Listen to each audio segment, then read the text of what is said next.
In the search for extraterrestrial intelligence, scientists have been listening to the skies for decades. They have recorded static, cosmic noise, and the faint hum of distant galaxies. But once, just once, something extraordinary happened. On a summer night in 1977, a telescope in Ohio picked up a signal so unusual, so intense, and so brief that the astronomer who saw it circled the data and wrote a single word: wow. The wow signal has never been explained. It remains the strongest candidate for a message from an alien civilization ever detected. But was it truly a signal from another world? Or was it something more mundane, a passing comet, a secret satellite, or even terrestrial interference? Today, we're going to dive into the mystery of the WOW signal. What we know, what we don't know, and why, nearly 50 years later, it still haunts the search for life beyond Earth. Listening to the cosmos. The WOW signal was detected by the Big Ear radio telescope at Ohio State University. The Big Ear was not a dish like Arecibo. It was a fixed, flat reflector with a movable receiver. It scanned the sky as the Earth rotated, listening for narrow-band radio signals, the kind that cannot occur naturally. Natural sources, like stars or gas clouds, emit across a wide range of frequencies. A narrow-band signal, concentrated at a single frequency, is what we would expect from a technological source. On August 15, 1977, the Big Ear was pointed toward a patch of sky in the constellation Sagittarius. The telescope operated automatically, recording data on sheets of paper. At 10:16 p.m. Eastern Time, the receiver picked up something extraordinary: a burst of radio waves at the 1,420 megahertz frequency. The hydrogen line, a natural frequency that hydrogen atoms emit. Many scientists believe that any intelligent civilization would recognize this frequency as a universal marker. The signal lasted just 72 seconds, the maximum time the Big Ear could observe a given point as the Earth rotated. A moment of astonishment. Days later, astronomer Jerry Ehman was reviewing the printouts. He saw a sequence of alphanumeric codes representing signal intensity. Most signals were low numbers, but this one was different. The printout showed the letters 6EQUJ5. In the system used, each character represented the signal-to-noise ratio. A value of 1 was weak, 9 was strong. But letters went beyond 9. A was 10, B was 11, and so on.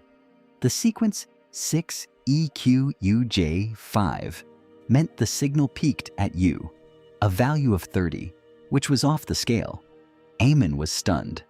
He circled the sequence and wrote in red ink, "Wow!" That single word became the signal's name. Nothing like it had ever been seen before, and nothing like it has been seen since. The signal was not just strong, it was exactly what scientists had hoped to find: a narrow-band signal at a natural frequency, appearing to come from a fixed point in the sky. Why it looked artificial. Let's break down why the WOW signal seemed so promising. First, it was narrowband, less than 10 kilohertz wide. Natural sources cannot produce such a tight signal. Second, it was at 1,420 megahertz, the hydrogen line.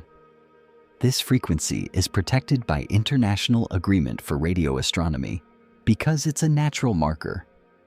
Any civilization with radio technology would likely know about it. Third, the signal increased and then decreased in intensity, exactly as expected for a point source passing through the Big Ear's fixed beam pattern. That suggested it came from a single location, not from Earth or near-Earth space. Finally, the signal had no Doppler shift. If it came from a rotating planet or a moving spacecraft, the frequency would have drifted slightly. But the WOW signal was steady. That could mean the source was stationary relative to Earth. or that it was intentionally compensating for motion. All of these characteristics made the WOW signal the most compelling candidate for an extraterrestrial transmission ever recorded. The search for an encore.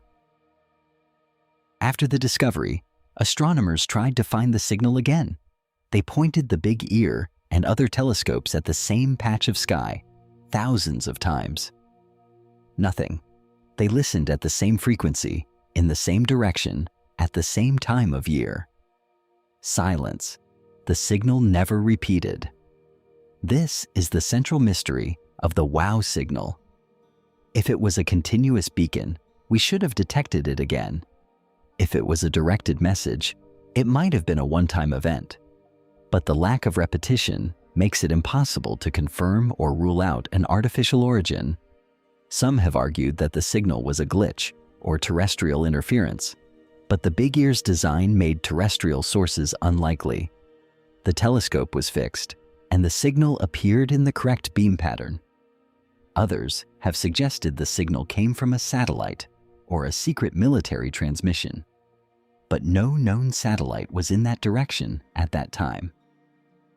The silence after the WOW signal is what keeps the mystery alive. Comets, satellites, and more. Over the years, several natural explanations have been proposed. One of the most intriguing came in 2016 when astronomer Antonio Paris suggested that the signal might have come from a hydrogen cloud surrounding a comet. Two comets, 266P/Christensen and P/2008Y2 Gibbs, were near the direction of the WOW signal in 1977. Comets emit hydrogen gas as they are heated by the sun, and that gas can produce a signal at 1,420 megahertz. The idea was promising, but later observations of those comets did not produce a signal as strong as the WOW signal. Other comets in the 1970s were also considered, but none matched perfectly. Another possibility is that the signal came from a satellite or space debris. However, the Big Ear's beam pattern and the signal's rise and fall argue against a moving satellite. A third possibility is that it was a one-off natural event, like a maser flare from a star. But no known stellar maser produces a signal that narrow and that brief.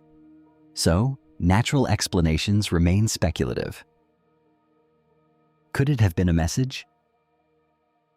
Despite the lack of repetition, many scientists remain open to the idea that the WOW signal was artificial. The signal's characteristics match exactly what we would expect from an intentional beacon: a narrow band, high-intensity burst at a universal frequency. If an alien civilization wanted to announce its presence, the hydrogen line is the logical choice, and a brief directed burst would be energy efficient. Some have speculated that the WOW signal was a probe or a starship broadcasting a narrow beam. If the source was moving, it might have passed through our line of sight only once. Or perhaps the signal was a reply to an earlier transmission we didn't know we sent. The problem is that without repetition, we cannot decode it, triangulate it, or confirm its origin. The WOW signal remains a tantalizing maybe. It is the closest we have ever come to a possible detection of extraterrestrial intelligence. Have we found anything similar?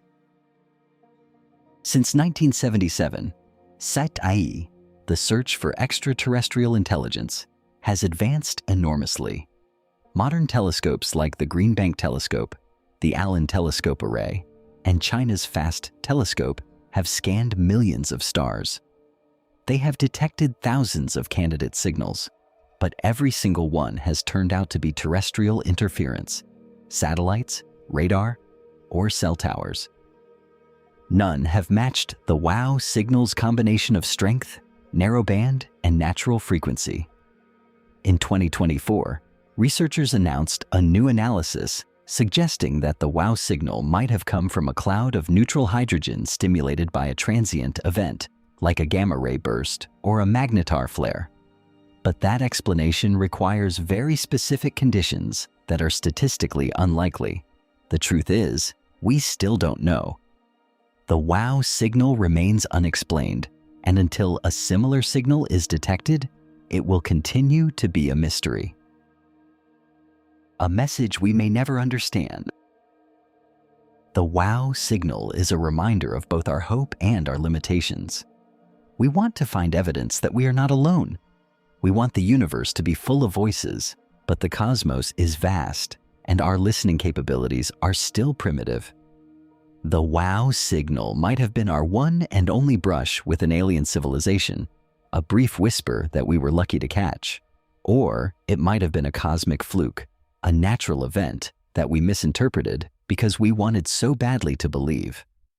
Jerry Ehman, the astronomer who wrote "wow" on that printout, later expressed skepticism. He thought the comet hypothesis was plausible, but he also said that if we ever find a definitive signal from an alien civilization, it will be the most profound event in human history. Until then, the wow signal remains an open question, a mystery that keeps us looking up. What do you think? Was the wow signal a message from another world or just a cosmic coincidence? Let me know in the comments. Thanks for watching Daily Dose of Space. Stay curious, and I'll see you tomorrow.